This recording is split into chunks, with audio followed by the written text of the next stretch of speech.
new front end, this bit. I added heat set inserts to keep the muzzle on. I accidentally drilled out the hole too much here, so it's crossed out. But I added heat sets here since the muzzle needs to come off when you're swapping springs. I also added heat sets to the bit in here that actually connects the spring to the priming bars that run all the way back to the motor. And I also added a manual priming hook. So if you disconnect the motor from the rest of the blaster, so if you disconnect this from this, then you can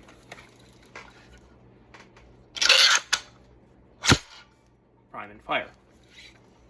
Let's see if I can get a better view of this for you. There you go. So there's this priming handle right here. There you go, now you can see it, priming handle. Grab that, pull back, push forwards. So if you want to, you can manually fire this if need be.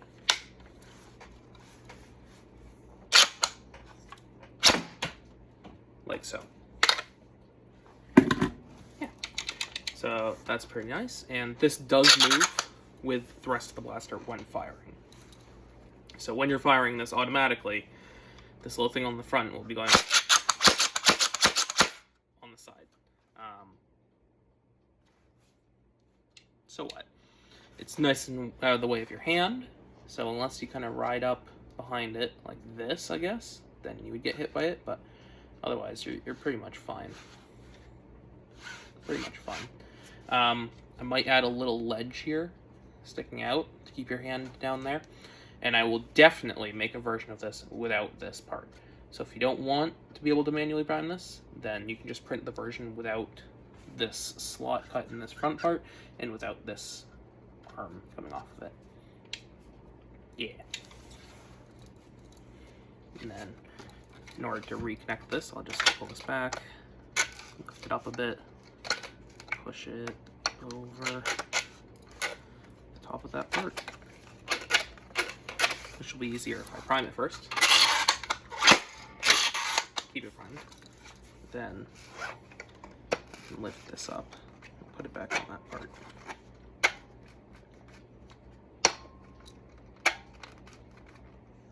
Which is a bit difficult to align for some reason.